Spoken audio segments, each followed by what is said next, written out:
I found even more rare and obscure Pokemon mechanics that you probably don't know. These were mostly found thanks to research on unrelated videos and some from you guys in my comment sections, so thanks. For example, we know about the ability Corrosion and how it allows the user to poison steel and poison types who would normally be immune. But did you know this ability can actually allow you to poison yourself by holding a toxic orb? This is a very bizarre mechanic I recently learned, and you can see it here as Corrosion Salazzle is able to poison the steel type Steelix, and at the end of the turn is poisoned by its held toxic orb. We also see that if a Pokemon with Corrosion uses Toxic against a Magic Bounce user, the bounce back attack will not be able to poison the Corrosion user as its natural immunity kicks in. This bounce back Toxic is also able to miss. This shows that bounce back moves don't keep any of the properties it had while initially used. So in this case, you can't take advantage of the original user's Corrosion or the poison type's perfect accuracy when using Toxic. Now let's talk about everyone's favorite silly primate. No, not primate. Of course I'm talking about the lazy boy himself, Slacking. More specifically, in interaction with the ability Truant. Truant famously allows the user to only act every other turn. But what happens when you combine this in doubles with an Oranguru in the move Instruct? Instruct causes the target to repeat its most recent move immediately, essentially being able to double attack or double setup in the same turn. This won't allow Slacking to attack twice in a turn, but instead, it will loaf around when instructed. But this actually allows Slacking to attack as normal the following turn as it gets its loafing out of the way. So you're essentially sacrificing your Oranguru's turn in order to let your Slacking function like a normal Pokemon. Worth? But here's the cool thing, if you use Instruct with an ally Oranguru and an opposing Oranguru, you can actually get Slacking to attack twice in one turn, which I think after all these years is deserved, honestly.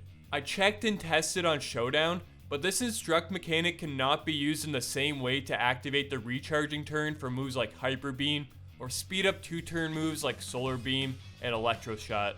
Instruct will simply fail, which sucks because it would be a pretty sweet tech to spam these 2-turn moves or recharge after a Hyper Beam all in one turn. Next I have one from the comment section of my last mechanics video. In Generation 2 and 3, the move Hidden Power was listed as physical, which makes sense since it was a base normal type move, but due to the physical special split not being a thing yet, Hidden Power would change from a physical to special move depending on the user's Hidden Power type. This had a weird interaction with the move Counter, a move that doubles any damage the user has taken from physical moves that turn. Counter didn't actually care about which typing the Hidden Power was and would work regardless. So even if you were to use Hidden Power Electric or Hidden Power Psychic, which were special attacking types back then, Counter just recognized Hidden Power as a physical move and would work. Shout out to Sven for suggesting this as it made me want to dig deeper on this mechanic. It also meant that the move Mirror Coat, which is just Counter but for special moves, did not work on the move Hidden Power in these generations, even if the Hidden Power was a special attack. Since Generation 4, Hidden Power is always a special move with the physical special split being introduced, so Mirror Coat works against it while Counter does not. It should be noted that this interaction is different with the Generation 3 introduced move Weather Ball. This former signature move of Cast Form is a normal type move when no weather is active and a rock type move in Sandstorm. These will deal physical damage, but when other weather is up, Weather Ball will either change into a fire, ice, or water type move and do special damage. The difference is that Counter will work if the Weather Ball is used as a physical move, while Mirror Coat will work if used as a special move. It makes Hidden Power's interaction with these moves seem pretty odd, since if another normal type move that can change to be a special move can have accurate interactions with Counter and Mirror Coat, then why couldn't Hidden Power?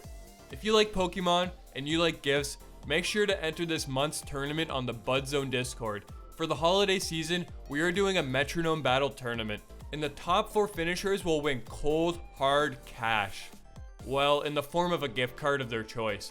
This format is super fun and requires very little skill or prep work since we will be calling random moves the whole time. So come join the community on December 21st at 2 p.m. EST I'll be streaming and commentating your crazy matches. It's gonna be a really fun time. Registration closes December 20th, so get in before it's too late, buds.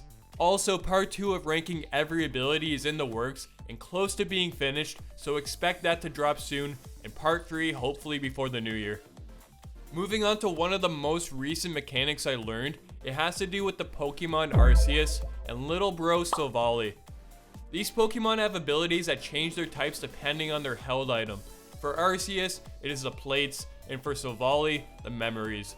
These also change the types of their signature moves Judgment and Multi-Attack to always give them a powerful stab attack. But this has an interaction with a transform opponent that doesn't make this the case. Say you bring in a Ditto on Arceus or Silvally, it will transform to match their typing. But since you aren't required to hold a plate or memory to do this, it means you can hold a different plate or memory. So in this example, I have a Silvally holding the electric memory, which means multi-attack will be electric type. But my Ditto is holding the ground memory, which will turn its multi-attack into the ground type instead. So while I won't have the stab boost since my Ditto has transformed into an electric type Silvally, I will be hitting the opposing Silvally super effectively. I do this again with my Arceus Ice. My Ditto this time is holding an iron plate, so it will still transform into an ice type Arceus, but my Judgment will become steel type instead of ice. Does this have any practical applications? Not really, but like most of the mechanics in this video, it's just a cool interaction you would never see in an actual battle. Besides maybe a 200 IQ, big brain Giga Chad draft league play to counter opposing Arceus or Silvally. Last video we covered some quirky mechanics with the move Flying Press, where I said a Flying Press affected by Normalize might be the only way to create a super effective normal type move under normal battle conditions. You guys never fail to correct me though, and the top comment of that video pointed out there is in fact another way to have a super effective normal type move. All you need to do is grab your Delcatty with Normalize and bring a buddy with access to the move Freeze Dry. Freeze Dry is an ice type move with the special property of being super effective against water types instead of resisted. Using the move Mimic or Copycat, you can reliably use Freeze Dry with your Delcatty, which will then become normal type. This will still hit water types super effectively while being normal type, as the move itself has the property as a sort of secondary effect. So you'll still have all the other properties of a normal type move, but just a super effective water hit. This actually lets you hit water types with a second type that resists ice super effectively with Freeze Dry, when normally they wouldn't be. So any of the water ice types, or Volcanion in its fire and water typing. It's pretty cool to see Walrein, a Pokemon with a quad resistance to ice and Thick Bat on top of it, to just be hit for straight super effective damage, ignoring both of those traits. And this is from a move that is originally ice type. Shoutouts to Spludge for bringing this mechanic up. While I'm on the topic of Freeze Dry, another small mechanic you might not be aware of is how Pokemon who are not weak to ice, but are still hit super effectively by Freeze Dry, can still use a Yache berry to weaken the damage done against them. These berries only take into account the move being super effective, not if the user is weak to the type. So it actually is a viable item you could run in, say, a draft league or in-game Nuzlocke if you know a Freeze Dry user is coming and you have a Pokemon that would be quad weak to it, like Quagsire, Gyarados, or Kingdra. So this next one does not work on Showdown right now, so I can't show it in action with clips, but I'll do what I usually do in this case and report it to the Smogon board to potentially be remedied, which I'm not sure if any of my previous confirmed bug finds have been fixed yet, but it involves a Generation 4 interaction with the item Chilan berry. This berry activates when the user is hit by a normal type move, and it will half the damage taken by the move.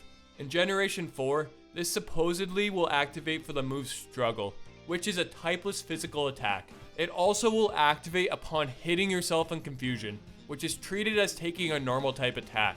Now keep in mind these were just things that I saw on Bulbapedia pages, and since they are not implemented on Showdown, I cannot say for certain if they actually work like this on cartridge. I can just take their testimonies that have been right in the past. If anyone wants to test this and upload this, let me know and I'll give you a shout out. My last mechanic has a crazy ending interaction. The ability Dancer allows its user Oricorio to copy all dance moves used by other Pokemon. But Dancer won't allow Oricorio to copy status dance moves if taunted. The ability will activate like normal, but it will then say it cannot use the move due to the taunt. Attacking moves still work like normal, you just won't be able to use those setup moves. Dancer also won't copy a dance move that had no effect.